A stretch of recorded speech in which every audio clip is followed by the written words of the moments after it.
Christ church Chengalraopeta యవన సమాజం సమర్పించి యేసే నిజమైన మార్గం.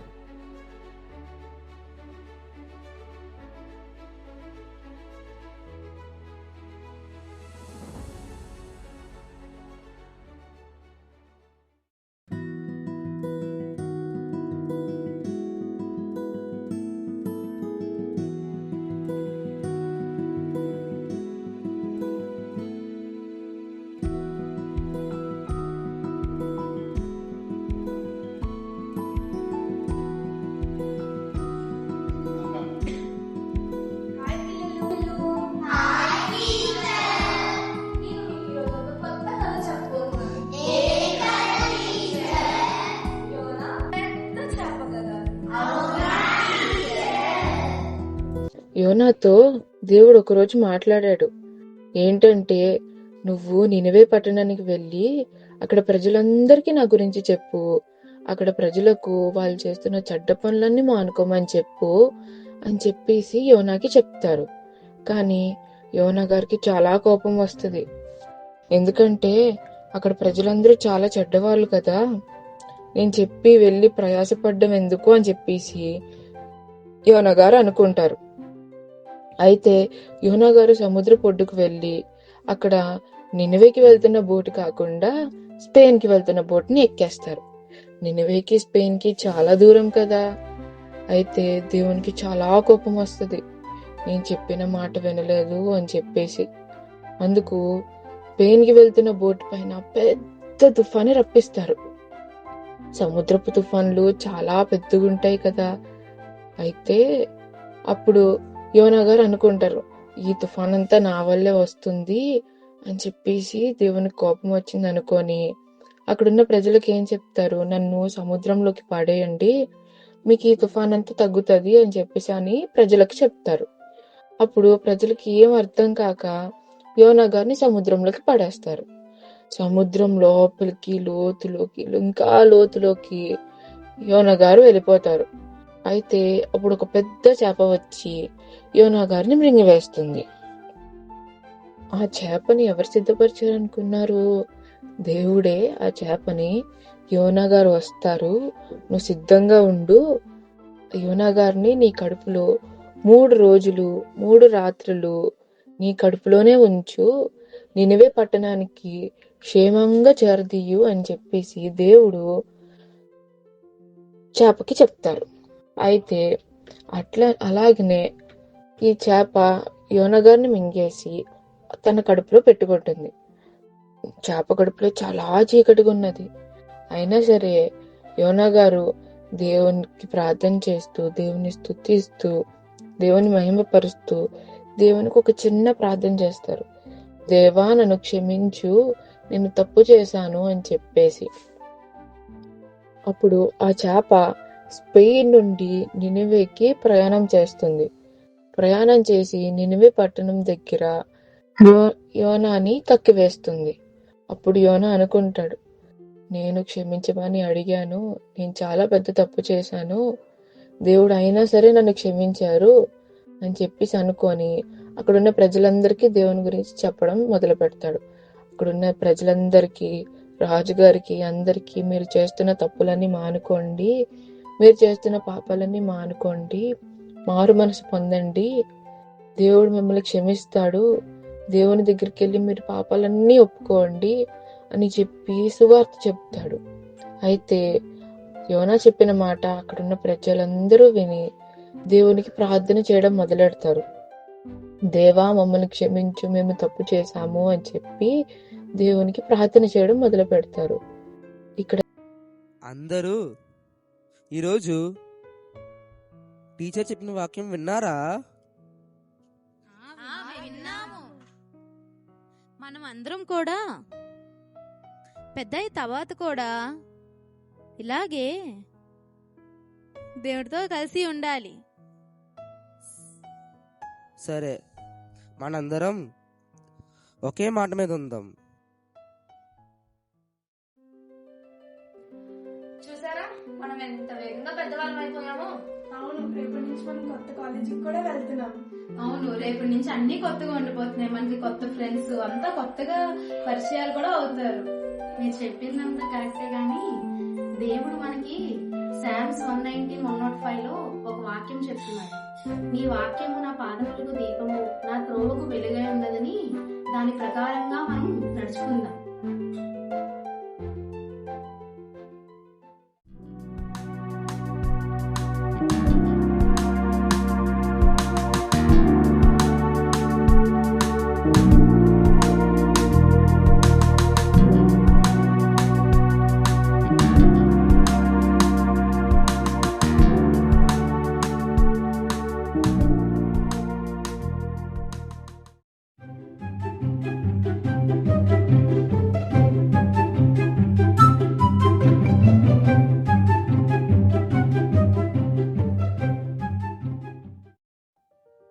రే నీకు అమ్మాయి తెలుసా? నాకేం తెలీదురా. Fly butterfly. బాబా ఈ ఫోటో తీసుకుంటా. అది దిగుదాం. మీతో ఫోటో దిగొచ్చా? సంగీత గారు ఒక ఫోటో తీయండి మాకు. నీకు నేనేమైనా అసిస్టెంట్ లాగా అనిపిస్తున్నానా? నేనేం తీయను.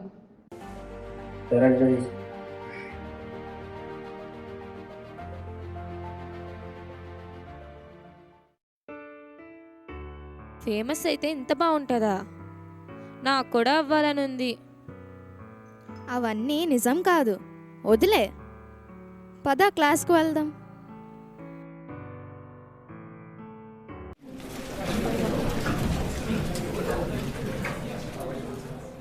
Good morning, class. Good morning sir.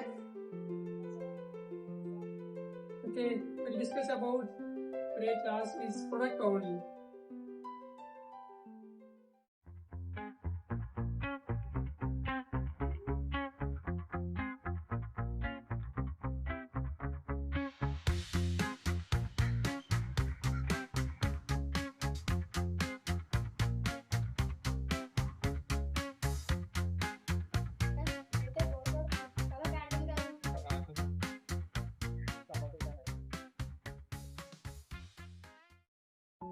Okay, students.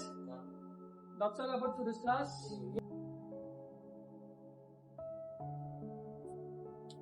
చూసావా తన్ని లేట్ గా వచ్చింది, మళ్ళీ మధ్యలోనే వెళ్ళిపోయింది. ఎవరు అసలు తను? తను ఎమ్మెల్యే కూతురు అంట. తను ఈ కాలేజ్ లో ఎవ్వరూ ఏమనరంట. నిజమా? అయితే మా నాన్న కూడా బిజినెస్ మ్యానే. నేను కూడా అలా ఉంటే ఎలా ఉంటుందో.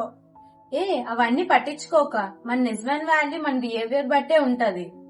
అవును, నువ్వు చెప్పింది నిజమే, కానీ నేను కూడా అలా ఉంటే ఎలా ఉంటుందో.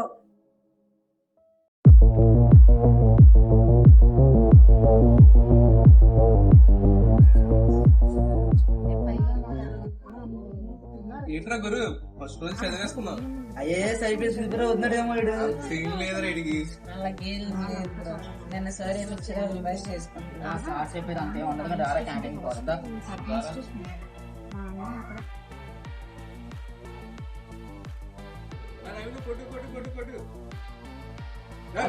ఎంతసేపు అలా బుక్ లో తీసుకొని ఉంటావు. అవును ఏమి ఎక్కించరా? ఆడ దాంట్లో గేమ్ ఎక్కించిన అందరూ కలిసి ఆడచ్చు.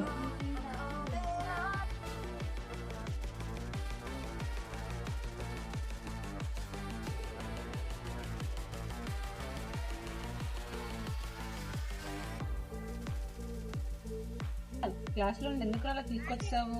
ఆ సార్ చెప్పిన చోటు ఎప్పుడు రోజు ఎటువంటావురా నువ్వు? క్లాసులు మేమే చెప్పగలం రా.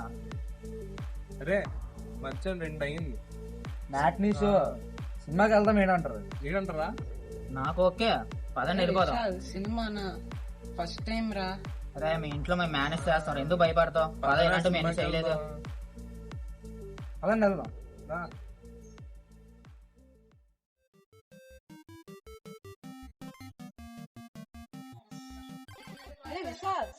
శుభ్రా, మూవీ టికెట్స్ బుక్ చేశాను రా, మనందరం వెళ్దాం పదా. అరే ఈడు మన ట్రాక్ లోకి వస్తారు, రండి రా. పదండి.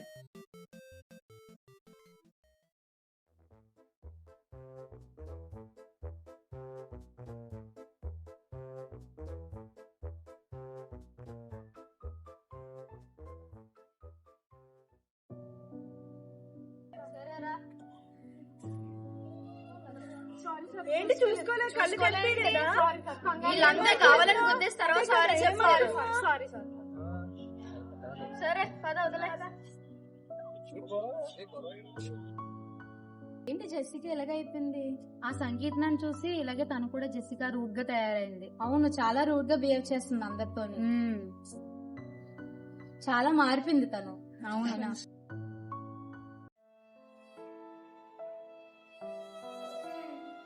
ఏంటో మనం. అవును నిజమే, ఏం అర్థం కావట్లేదు. నేనేమో రీల్స్ అనుకుంటూ పాపులారిటీ అనుకుంటూ తిరిగాను. చివరికి అందరూ నన్ను ట్రోల్స్ చేస్తున్నారు. నేనేమి అందరితోనే చాలా రూడ్ గా బిహేవ్ చేసుకున్నాను. ఇప్పుడు అందరూ నన్ను చాలా తిట్టుకుంటున్నారు. నేను నా ఫ్రెండ్స్ తో తిరిగి నా గ్రేడ్స్ అన్ని తగ్గించుకుంటున్నాను. ఆగండి, మీరు బాధపడవద్దు. మీరు ఈ సిచ్యువేషన్కి వస్తారని మాకు ముందే తెలుసు. సో మీరు వాళ్ళని చూసి వాళ్ళకి అట్రాక్ట్ అయ్యి వాళ్ళలాగా అవ్వాలని మీరు అనుకుంటున్నారు. అది కరెక్టే కాదు. మనం చిన్నప్పటి నుంచి నేర్చుకున్నది ఏంటి? బైబిలే కదా మనకి నిజమైన మార్గం చూపించేది. సో బైబిల్లోని మనకి దేవుడు చెప్పిన కొన్ని ఉపమానాల్లో లూకా 15:11-32లో చెప్పిన ఉపమానము తప్పిపోయిన కుమారుడు కోసం చెప్పిన కథ మనల్ని పోలి ఉన్నది.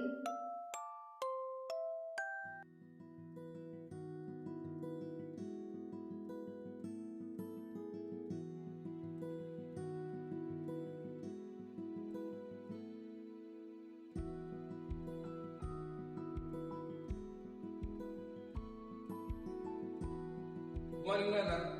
గుడ్ మార్నింగ్ బాబు. చెప్పినా ఏమైంది? ఏం లేదు, మీరు చెప్పిన పని అయిపోయింది. ఆఫీస్ లో ఒక సబ్జెక్ట్ చాలు. ఇటీ ఉన్నది ఎలా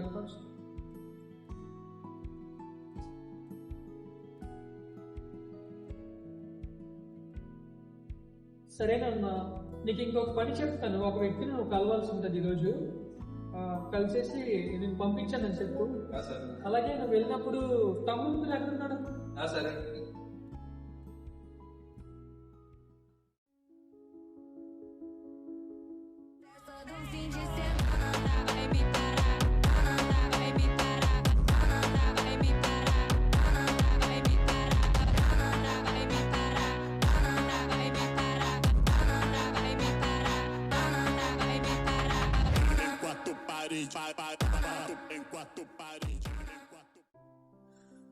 అరే తమ్ముడు, నీ దగ్గర వద్దాం అనుకుంటున్నారు ఇంకా నా పిలుస్తుంది. సరే వెళ్తున్నాను. హాయ్ బాబు, ఏంటి ఈ మధ్య కాలేజీకి సరిగ్గా వెళ్ళట్లేదంట? రాత్రిపూట ఇంటికి లేట్ గా వస్తున్నావు, బయట తిరుగుతున్నావు. ఏంటో ఎప్పుడు కాలేజ్కి వెళ్ళమంటావు, ఇంటికి లేట్ గా వచ్చాను అంటావు. నా ఫ్రెండ్స్ తో నా లైఫ్ లో ఎంజాయ్ చేసుకోనుందా? నిన్ను ఎంజాయ్ చేయట్లేదని చెప్పలేదు బాబు, కానీ నువ్వు చదువుకోవడం కూడా అంతే ఇంపార్టెంట్. కాలేజ్ కూడా వెళ్ళట్లేదు. డాడీ అంత కాదు డాడీ, నాకు సాయంకాలం ఫ్రెండ్స్ తో పార్టీ ఉంది, 1,00,000 రూపాయలు కావాలి నాకు.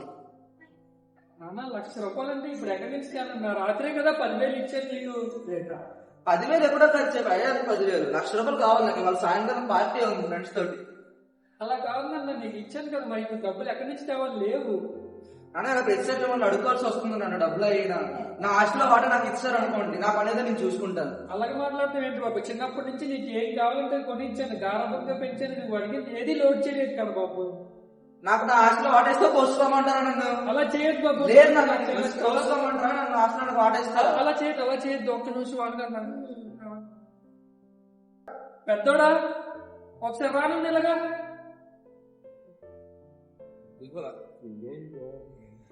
చెప్పినాను. వెళ్ళి ఆ బీరువాలో మన ఆస్తి పేపర్లు ఉంటాయి, తీసుకుంటారా? సరేనా.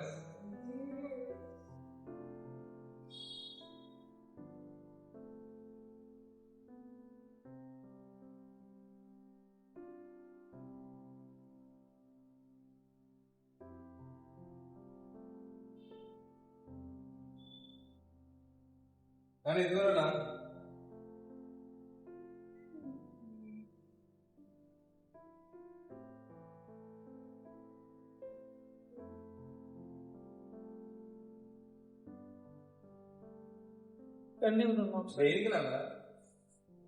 తమ్ముడు తన ఆస్తి మొత్తం తీసుకొని వెళ్ళిపోదాం అనుకుంటున్నాడు పెద్ద. నువ్వు అనుకుంటా చూసుకుంటాం మేము. లేదు నాన్న, మనం చెప్తే వినే స్టేజ్ లో లేదు ఇప్పుడు వాడు. సరే నీ ఇష్టం.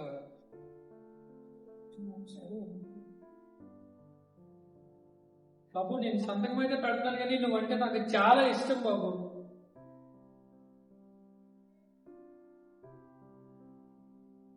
ఒక్కసారి గుర్తుపెట్టుకో, ఈ ఆస్తి పేపర్లను పట్టుకెళ్ళి ఆస్తి దగ్గర ఉందనుకుంటా కానీ ఈ లోకంలో బ్రతకడం చాలా కష్టం బాబు. ప్రపంచం వెళ్ళేస్తాను ఆశించవు కదా.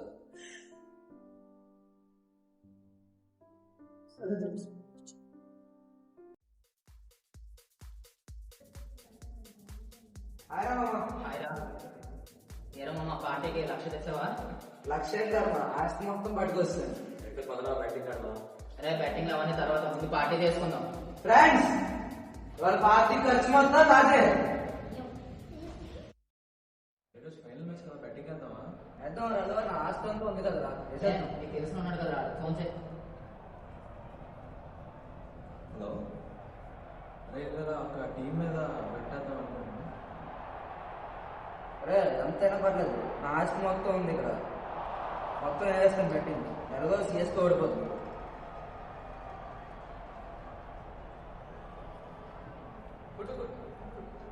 కొట్టాడు 6 కొట్టాడు. SRH చెప్పాను కదా సిఎస్కో ఓడిపోతుంది. కొట్టు. అదిలో కేర్ మామ దొల్ల కొట్టేస్తుంది బ్యాటింగ్ దగ్గర. అరే అవుట్ అయిపోయాడా?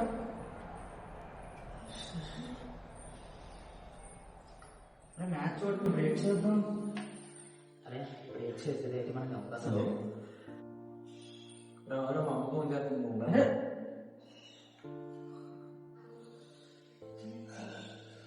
అరే ఇక నెక్స్ట్ ఏంట్రా, మన ఆస్తి కూడా పోయింది. ఆస్తి కూడా పోగొట్టుకున్నాను రా. ఆస్తి మొత్తం పోయింది రా. ఏడ్ చేయాలో తెలియట్లేదు రా. నేను వస్తాను మళ్ళీ. అరే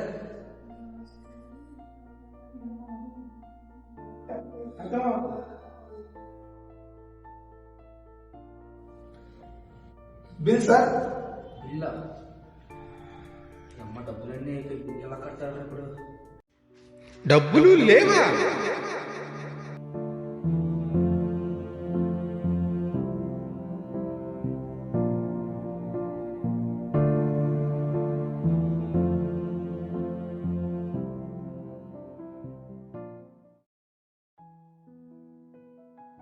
నాకు చిన్నోడు తలుచుకుంటే చాలా బాధగా ఉందన్న.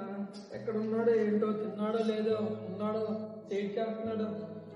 ఆడి కోసం నువ్వెందుకు నా బాధపడుతున్నా? మనకు ఆధార్ వెళ్ళిపోయినాడు. ఆడు ఎలా పోతే మనకి ఎందుకు వదిలే. ఎంతైనా వాడు చిన్నోడు కదన్న, ఆడికి తెలియదు, లోక జ్ఞానం లేదు. వదిలేనన్నా, నీ ఆరోగ్యాన్ని ఎందుకు పాడు చేసుకోవడానికి కోసం ఆలోచిస్తూ.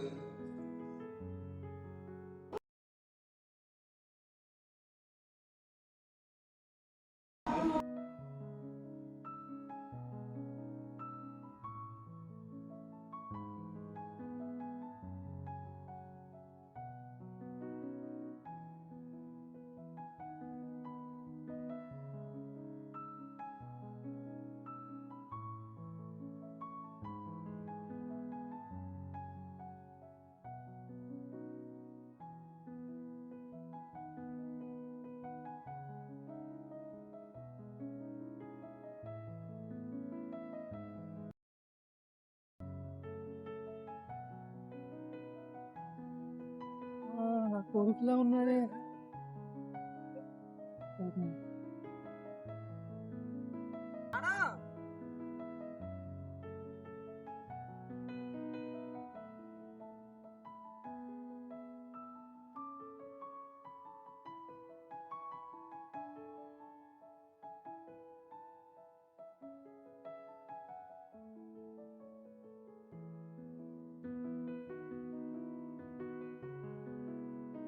నాన్న, నాకు ఏ రోజు నీ విలువ తెలియలేదు నాన్న.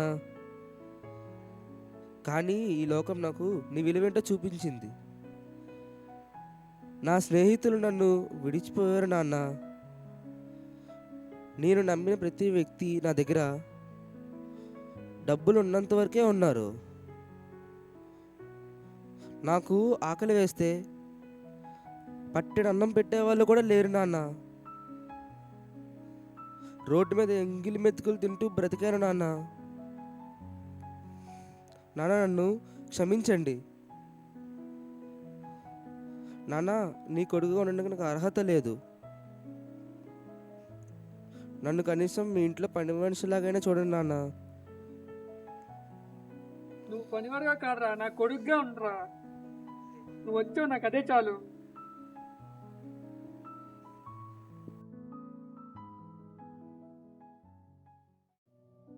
చూశారు కదా, దేవుడు చెప్పిన ఈ ఉపమానం బట్టి మనం ఏం తెలుసుకోవాలో. దేవుడికి ఎప్పుడూ లోబడి ఉండాలి మనం. అవును, నిజమే. ఇప్పుడు ఆ తప్పులన్నీ మోకాలు వేసి ఒప్పుకుందాం. దానికి మనందరం ప్రార్థన చేస్తున్నాం. దేవా నీకు స్తోత్రము. ప్రభువా, మేము మా ఆలోచనలు బట్టి మాకు కలిగిన ఆశ వలన పాపులారిటీ కోసం లోకం తట్టు తిరిగాము, కానీ మీరు మమ్మల్ని రక్షించి మీ రక్షణలోనికి నడిపించినందుకు వందనాలు. దేవా మీకు స్తోత్రాలు. గర్వానికి ముందు నాశనం కలుగునట్టు అని నీ వాక్యాన్ని పరిశుద్ధ గ్రంథంలో రాయిచ్చావు. కానీ ఆ గర్వానికి లోబడకుండా నన్ను కాపాడి నన్ను నేను తగ్గించుకునేలాగా ఉంచినందుకు వందనాలు. ప్రభువా, నీ మందిరానికి వచ్చినప్పుడు నా ప్రవక్తనంతా జాగ్రత్తగా చూచుకోవాలి, కానీ నాకున్న చెడు తలంపులు, చెడు అలవాట్లను బట్టి నేను పడిపోకుండా నన్ను ఎన్నుకున్నావు. అందును బట్టి నీకు వందనాలు.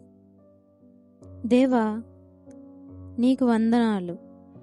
ప్రభువా, నేను నా కొరకు, నా ఫ్రెండ్స్ కొరకు నీ సన్నిధిలో ప్రార్థించగా నా ప్రార్థన ఆలకిచ్చావు.